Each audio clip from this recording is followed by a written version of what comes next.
Shalom semuanya. Tahun 2021 adalah tahun integritas. The year of integrity. Sekali lagi kita katakan bersama-sama. Tahun 2021 adalah tahun integritas. The year of integrity. Definisi integritas menurut Westminster Dictionary of Theological Terms adalah sebuah istilah teologis untuk menunjukkan kemurnian dan kejujuran sebagaimana manusia diciptakan dalam rupa dan gambar Allah. Dosa mengakibatkan manusia yang diciptakan menurut gambar dan rupa Allah itu menjadi rusak. Pada saat kita menjadi orang yang percaya melalui proses pengudusan atau sanctification, gambar dan rupa Allah dikembalikan lagi, yaitu dijadikan serupa dengan gambar Yesus. Oleh karena itu, kita harus mau diproses oleh Allah. Dalam etika, integritas adalah ketaatan dalam prinsip dan karakter moral yang dibentuk dalam hati nurani Kristen. Panutan kita untuk menjadi orang yang berintegritas adalah Tuhan Yesus. Sebab dialah the man of integrity. Dengan perkataan lain, Tuhan memberikan tema tahun integritas untuk tahun 2021. Sebenarnya Tuhan mau berbicara kepada kita agar kita menjadi serupa dengan gambarnya, yaitu menjadi murid Tuhan Yesus. Sesuai dengan perintah Tuhan Yesus yang kita kenal sebagai amanat agung dalam Matius 28 ayat 19 dan 20. Kita diperintahkan untuk pergi dan menjadikan semua bangsa itu murid Tuhan Yesus. Karena itu kita harus menjadi murid Tuhan Yesus. Dan murid Tuhan Yesus pasti menginjil. Pada waktu Tuhan Yesus naik ke sorga, setelah Tuhan Yesus hilang dari pandangan mata murid-muridnya yang dengan terheran-heran melihat ke langit, ada dua orang berpakaian putih, yaitu malaikat Tuhan yang berkata kepada mereka, "Hai orang-orang Galilea, mengapakah kamu berdiri melihat ke langit? Yesus ini yang terangkat ke sorga meninggalkan kamu, akan datang kembali dengan cara yang sama seperti kamu melihat dia naik ke sorga." Dari ayat ini, saya percaya kalau yang melihat Tuhan Yesus naik ke sorga adalah murid-muridnya, maka yang akan melihat Tuhan Yesus turun dari sorga ke awan-awan untuk mengangkat gerejanya adalah murid-murid Tuhan Yesus. Karena itu saya mau katakan, hanya murid Tuhan Yesus yang akan ikut dalam pengangkatan. Karena itu, jadilah murid Tuhan Yesus.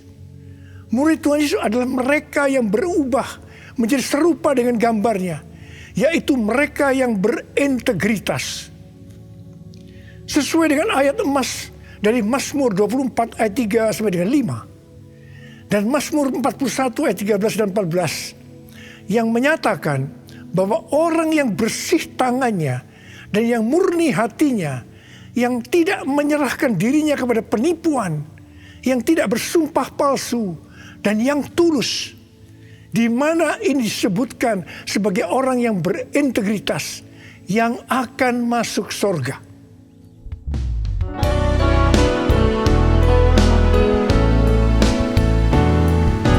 Ku mau sepertimu Yesus,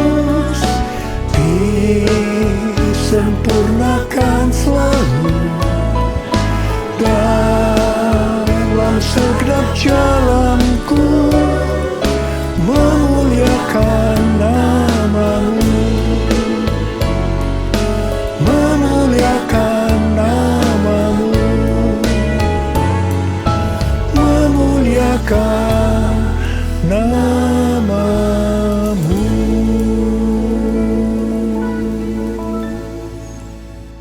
Memasuki tahun integritas, Tuhan memberikan tuntunan kepada kita hal-hal yang harus kita lakukan, yaitu sebagai berikut.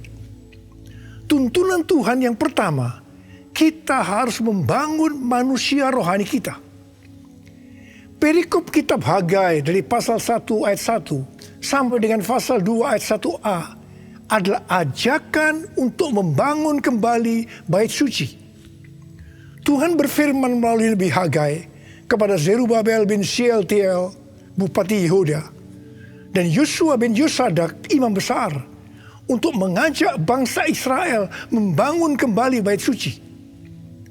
Tuhan menegur orang Israel karena mereka hanya sibuk membangun rumahnya sendiri. Tetapi rumah Tuhan tidak dibangun dan tetap menjadi reruntuhan. Tuhan berkata kepada orang Israel, "Karena itu lihatlah keadaan dirimu.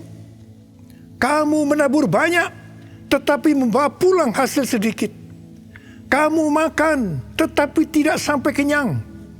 Kamu minum tetapi tidak sampai puas. Kamu mendapat upah tetapi tidak pernah cukup, karena seperti ditaruh dalam pundi-pundi yang berlobang.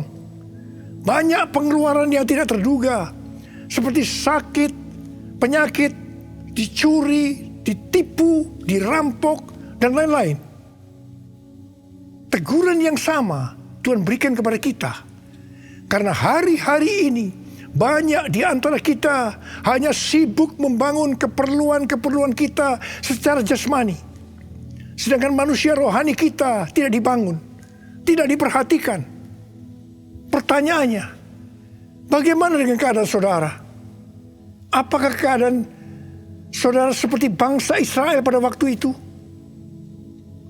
Tuhan berkata kepada bangsa Israel bahwa kalau mereka membangun rumah Tuhan, maka mereka akan diberkati.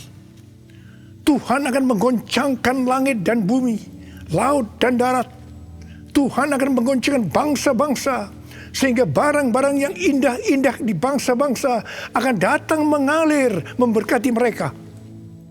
Tuhan berkata, "Kepunyaankulah perak, kepunyaankulah emas." Dan Tuhan juga berjanji bahwa kemegahan rumah Tuhan yang dibangun akan melebihi kemegahan yang semula. Dan Tuhan juga akan memberikan damai sejahtera. Hari-hari ini Tuhan juga berbicara kepada kita. Kalau kita membangun manusia rohani kita, sehingga kita akan menjadi serupa dengan gambar Yesus, maka Tuhan akan mencurahkan berkat secara rohani maupun secara jasmani. Seperti yang dikatakan pada waktu itu, di mana Tuhan memberkati bangsa Israel dengan menggoncangkan langit dan bumi. Tuhan menggoncangkan bangsa-bangsa. Maka hal yang seperti itu juga yang terjadi pada hari-hari ini. Pandemi COVID-19 membuat bangsa-bangsa tergoncang. Kejadian yang kita alami hari-hari ini justru akan memberkati kita secara rohani maupun jasmani, yaitu kita yang membangun manusia rohani kita untuk menjadi serupa dengan gambarnya, yaitu menjadi orang yang berintegritas. Kalau Tuhan berjanji kepada bangsa Israel bahwa kemegahan rumah Tuhan yang dibangun akan melebihi kemegahan yang semula, maka Tuhan juga berjanji kepada kita, kalau kita sungguh-sungguh membangun manusia rohani kita, maka kita akan semakin serupa dengan gambar Yesus, melebihi yang dulu pernah kita alami. Tuhan akan memberikan kepada kita damai sejahtera. Haleluya! Sesuai dengan yang dikatakan dalam 1 Yohanes 2 ayat 6. Yaitu kalau kita mengatakan bahwa kita ada di dalam Dia, maka kita wajib hidup sama seperti Kristus telah hidup. Dengan kuasa firman dan pertolongan Roh Kudus dan proses dari Allah, kita yang sungguh-sungguh mau membangun manusia rohani kita, yaitu mau hidup sama seperti Kristus telah hidup, akan menjadi serupa dengan gambarnya. Dengan adanya pandemi COVID-19 ini, Tuhan Yesus berbicara kepada saya beberapa bulan yang lalu melalui Yesaya 26 ayat 20 dan 21, yaitu agar kita bersembunyi barang sesaat lamanya sampai amarah Tuhan berlalu, sebab Tuhan sedang menghukum penduduk bumi karena kesalahannya. Disembunyikan Tuhan atau disuruh bersembunyi oleh Tuhan juga dialami oleh tokoh-tokoh dalam Alkitab sebelum mereka dipakai Tuhan secara luar biasa. Karena itu melalui pandemi COVID-19 ini, Tuhan memberikan waktu kepada kita untuk koreksi diri, untuk membangun manusia rohani kita. Hari-hari ini muncul varian-varian baru dari virus corona yang penularannya jauh lebih cepat. Tuhan memberikan peringatan kepada kita seperti yang ditulis dalam Amsal 22 ayat 3 dan Amsal 27 ayat 12 yang berkata, kalau orang bijak melihat malapetaka, bersembunyilah ia. Tetapi orang yang tidak berpengalaman berjalan terus, lalu kena celaka. Peringatan ini dituliskan sebanyak 2 kali di kitab Amsal, yang berarti ini sesuatu yang penting yang harus diperhatikan dan dilakukan. Jangan menganggap enteng dengan mengabaikan peringatan ini. Jadilah orang bijak yang mau bersembunyi barang sesaat lamanya sampai amarah Tuhan berlalu. Karena Tuhan sedang menghukum penduduk bumi karena kesalahannya. Kita yang bijak bersembunyi waktu melihat malapetaka bukan karena kita tidak beriman, tetapi karena firman Tuhan yang berkata demikian. Jangan mencampur adukan antara iman dengan kenekatan. Iman timbul dari pendengaran, dan pendengaran akan firman Tuhan. Tetapi kenekatan itu timbul dari kata hatinya.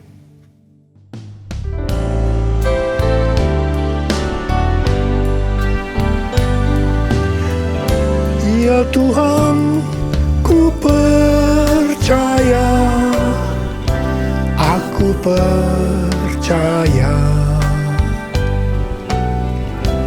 Lewati lembah air mata, aku percaya. Firman-Mu ya dan amin, aku percaya. Kenangan sudah Kau jamin, aku percaya. Kenangan sudah Kau jamin, aku percaya.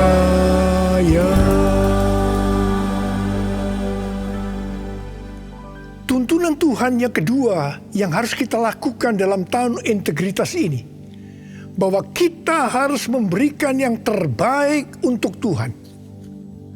Roma 12 ayat 1 berkata, karena itu saudara-saudara, demi kemurahan Allah, aku menasihatkan kamu, supaya kamu mempersembahkan tubuhmu sebagai persembahan yang hidup, yang kudus, dan yang berkenan kepada Allah.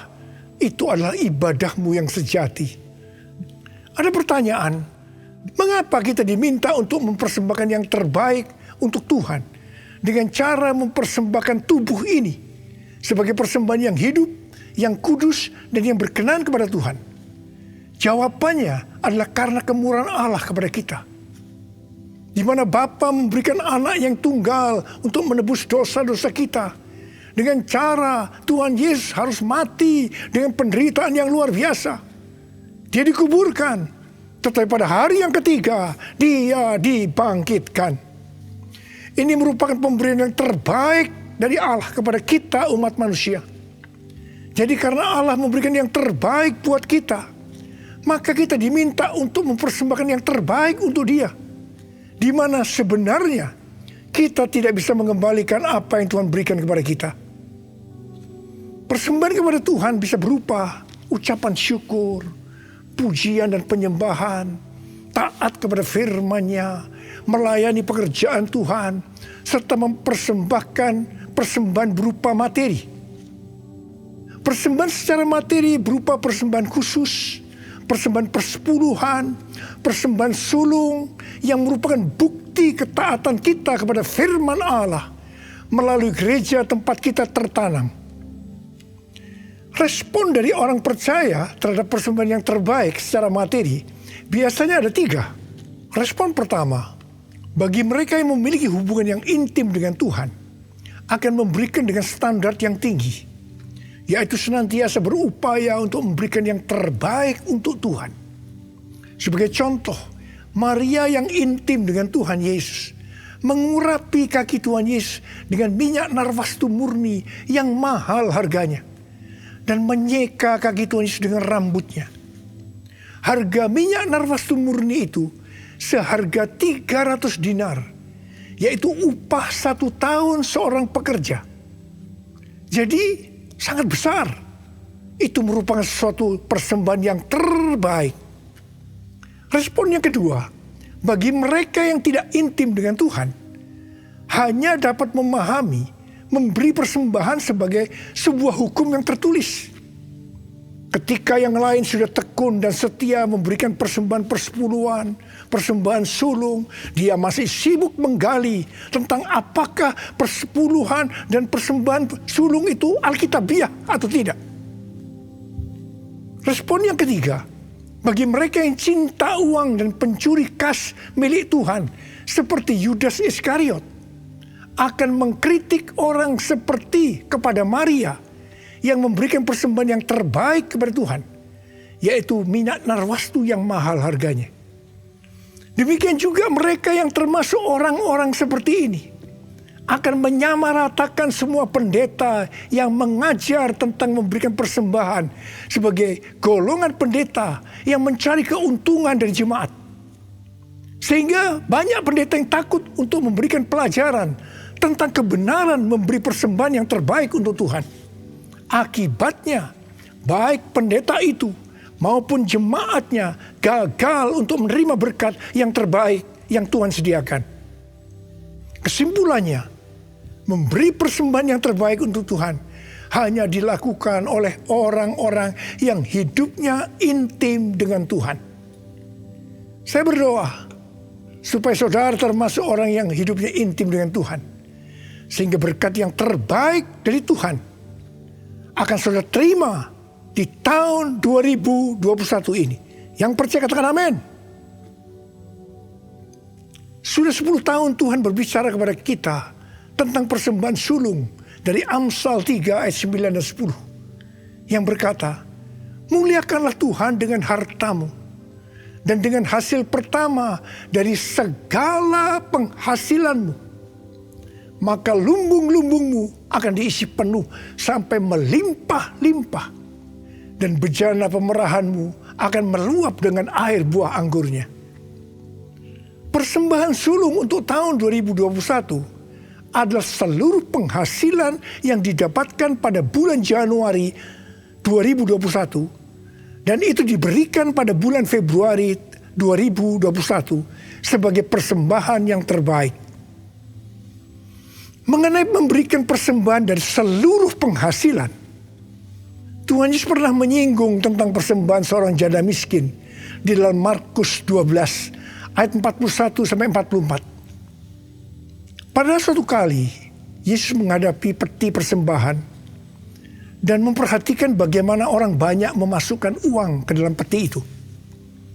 Banyak orang kaya memberi jumlah yang besar. Lalu datang seorang janda yang miskin. Ia memasukkan 2 peser, yaitu 1 duit. Maka dipanggilnya murid-muridnya dan berkata kepada mereka, aku berkata kepadamu, sesungguhnya janda miskin ini memberikan lebih banyak daripada semua orang yang memasukkan uang ke dalam peti persembahan. Sebab mereka semua memberi dari kelimpahannya. Tetapi janda ini memberi dari kekurangannya, yaitu semua yang ada padanya, yaitu seluruh nafkahnya. Di sini Tuhan Yesus tidak melihat besarnya jumlah persembahan, tetapi melihat berapa persen dari penghasilannya yang dipersembahkan. Meskipun persembahan janda miskin jumlahnya relatif kecil dibandingkan persembahan orang-orang kaya tadi, tetapi Tuhan Yesus berkata, janda miskin ini memberikan lebih banyak dibanding semua orang kaya itu. Karena yang diberikan itu adalah seluruh nafkahnya, yaitu seluruh yang dia punya. Ini adalah persembahan yang terbaik.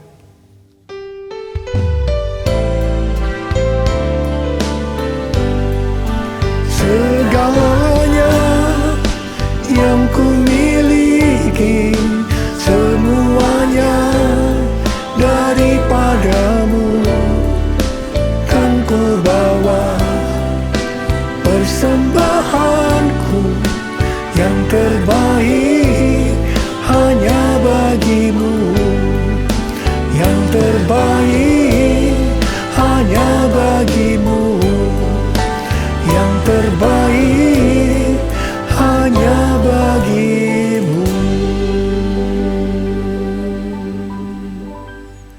Sebagai orang yang berintegritas, itu berarti kita harus hidup sama seperti Kristus telah hidup. Jadi, kalau Tuhan Yesus memberikan yang terbaik buat kita, maka kita pun harus memberikan persembahan yang terbaik buat Tuhan. 1 Yohanes 3 ayat 16 berkata, demikianlah kita ketahui kasih Kristus, yaitu bahwa Ia telah menyerahkan nyawanya untuk kita. Jadi, kita pun wajib menyerahkan nyawa kita untuk saudara-saudara kita. Wahyu 12 ayat 11 berbunyi sebagai berikut. Dan mereka mengalahkan dia, yaitu iblis, oleh darah anak domba dan oleh perkataan kesaksian mereka. Karena mereka tidak mengasihi nyawa mereka sampai ke dalam maut. Sesuai dengan Wahyu 12 ayat 11 tadi, kita mengalahkan iblis oleh darah anak domba dan oleh perkataan kesaksian kita. Karena kita tidak mengasihi nyawa kita sampai ke dalam maut. Ini berarti kita yang sudah dibebaskan dari dosa, kita yang sudah diselamatkan oleh darah anak domba, harus dengan sungguh-sungguh setia kepada Tuhan Yesus Kristus, dengan menunjukkan kerelaan untuk melayani Kristus tanpa pamrih. Artinya setia sampai mati.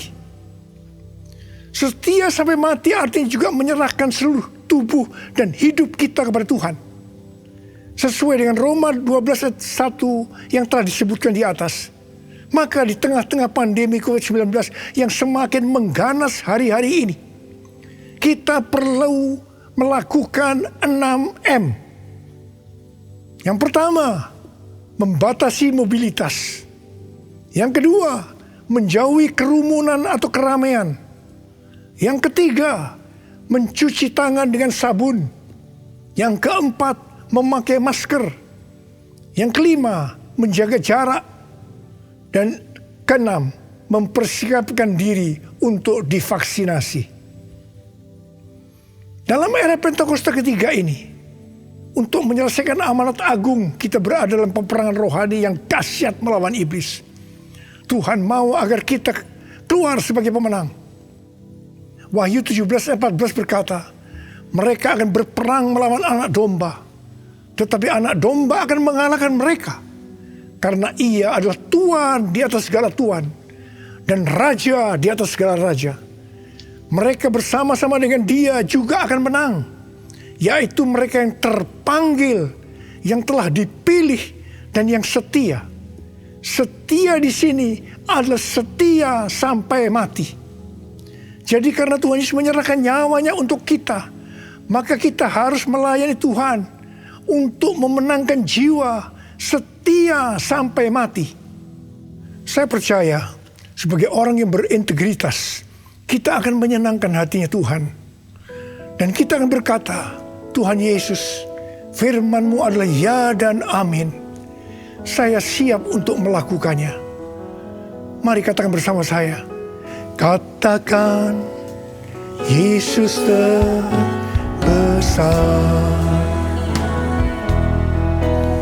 Katakan, Dia cintaku.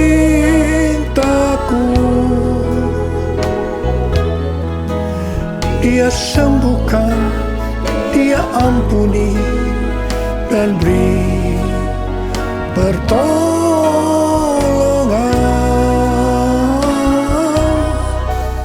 Katakan, Dia tak berubah. Mari kita berdoa. Angkat tangan saudara. Kita berbahasa roh. Yang sudah berbahasa roh, berbahasa roh.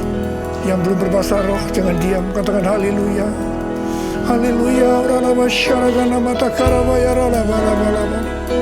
Oh, rialala bala bala bala bala bala bala bala bala bala bala bala bala. Oh, rialala bala bala bala bala bala bala bala. Yesus, Yesus, Yesus. Tuhan, kami mendengarkan tuntunan-Mu hari ini Tuhan. Kami mau melakukan ya Tuhan. Kami mau menjadi orang yang berintegritas ya Tuhan. Kami mau menyenangkan hati Tuhan. Tuhan, Kau lihat anak-anak-Mu. Bapa berdoa, setiap anak-anak-Mu menjadi orang yang berintegritas. Bapa, di tengah-tengah pandemi yang makin mengganas ini, Engkau tetap menyertai kami semua. Hamba berdoa, tidak ada yang sakit ya Tuhan. Tidak ada yang berkekurangan, malah dicukupkan dan berkelimpahan dalam hal yang baik. Terimalah berkat Tuhan. Terimalah berkat Tuhan. Terima kesembuhan. Terima.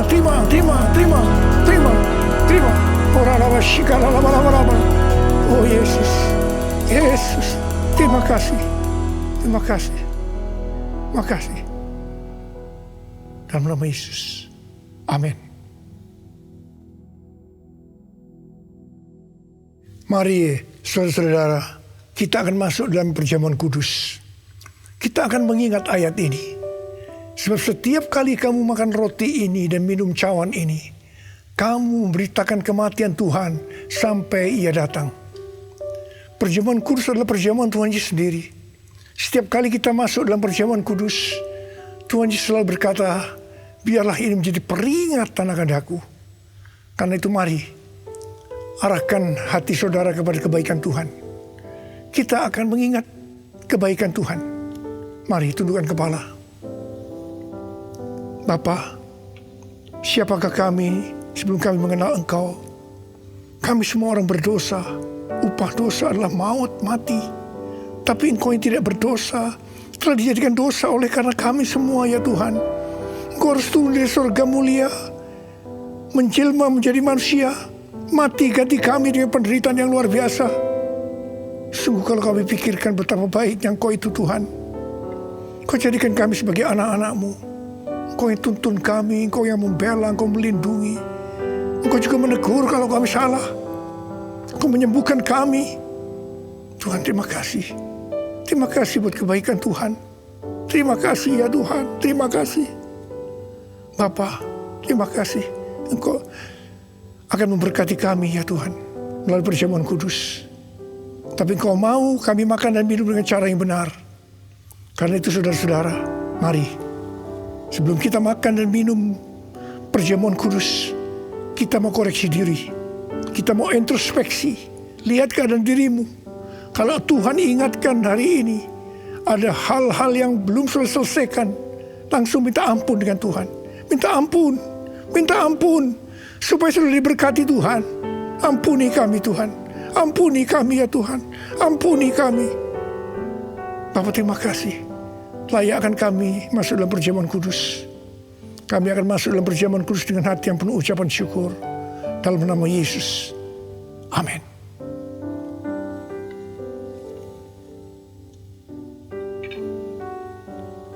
Sekarang mari angkat roti di tangan kanan saudara tinggi-tinggi. Sebab apa yang telah kuteruskan kepadamu telah aku terima dari Tuhan. Yaitu bahwa Tuhan Yesus pada malam waktu Ia diserahkan mengambil roti. Dan sesudah itu Ia mengucap syukur atasnya. Dia memecah-mecahkannya dan berkata, inilah tubuhku yang diserahkan bagi kamu. Perbuatlah ini menjadi peringatan akan aku. Sudah dikasih Tuhan. Bukankah roti yang kita pecah-pecahkan ini adalah persekutuan kita dengan tubuh Kristus? Mari kita makan dalam nama Yesus.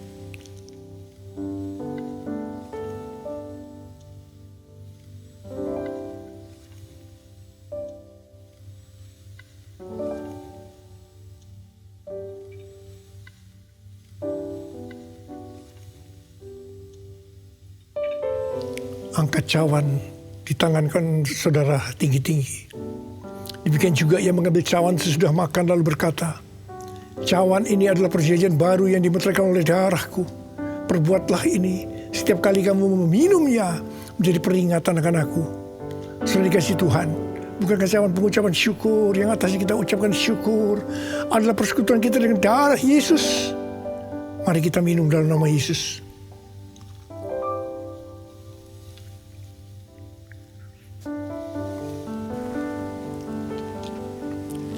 Angkat tangan saudara. Ucapkan syukur dengan suara.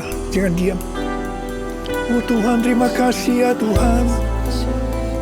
Terima kasih. Terima kasih ya Tuhan. Terima kasih. Kami mau bersyukur padamu Tuhan. Sebab Engkau baik. Bahwasanya untuk selama-lamanya kasih setiamu ya Tuhan. Ya Tuhan. Oh, raba-raba-raba, kami bersyukur. Kami mengucap syukur dan terima kasih ya Tuhan.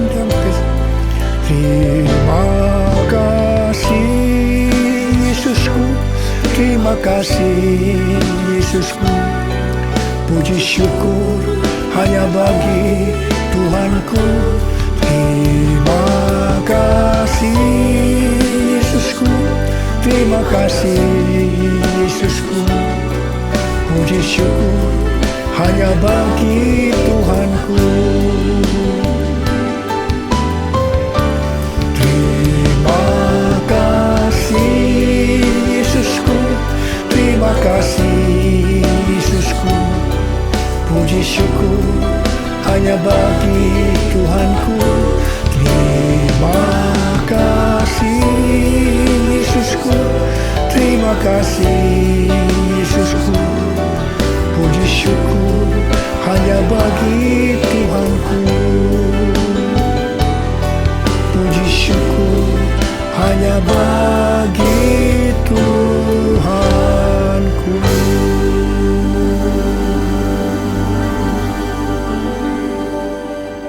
Sekarang terimalah berkat Tuhan. Kasih karunia berlimpah-limpah daripada Allah Bapa dalam Anak yang tunggal Yesus Kristus. Persekutuan yang manis dengan Roh Kudus menyertai saudara sekalian mulai hari ini.